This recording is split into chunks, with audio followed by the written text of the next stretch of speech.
This audio is brought to you by the parenting app. My child is dyslexic. What special care should I take? The first question is whether the child is actually diagnosed with dyslexia, or is it just lazy, lethargic child who doesn't want to write or is not interested in writing. Not interested in writing may also feel like the child is unable to write, but dyslexia is a disorder in which the child wants to write but still is not having a capability of writing in a perfect manner.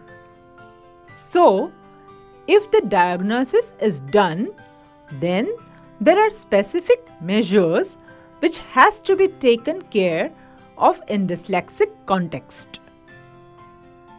To bring it to your notice, dyslexia is not the only type which is a writing difficulty, but it is dyscalculia, dysgraphia, and many more.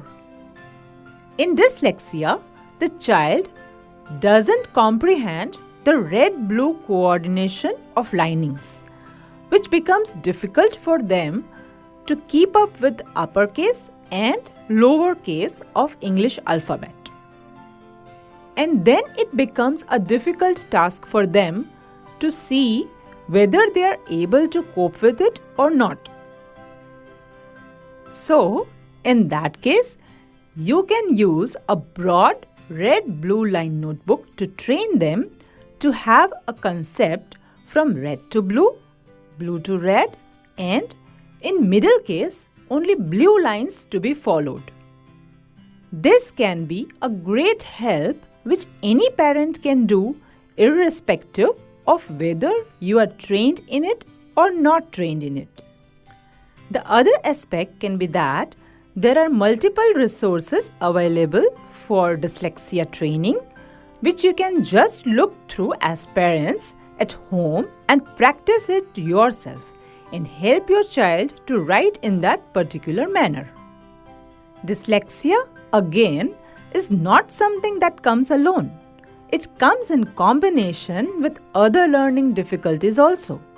So, with dyslexia, if the child has a reading disability, then the child has to go to a special educator who is specially trained in dealing with children with dyslexia, because every child has a different learning methodology. Therefore, the special educator will know which different learning methodology is quite suitable for this particular child, and then they will create whole program. You can get that program, and that homebound program can be taken care of by you at home. You can take help of a special educator, a psychologist, who will support the behavioral aspects due to frustration of not being able to write. You can also ask for support from school, wherein whatever material is going to be written in school, they can get it prior and practice it at home once, so that while they are in school, it can be easier for them to cope with. As parents, you have to be more open. The special care you need to take is just being observant. But all this can happen only when the child is diagnosed with proper dyslexia. For more insights, download the parenting app. Thank you.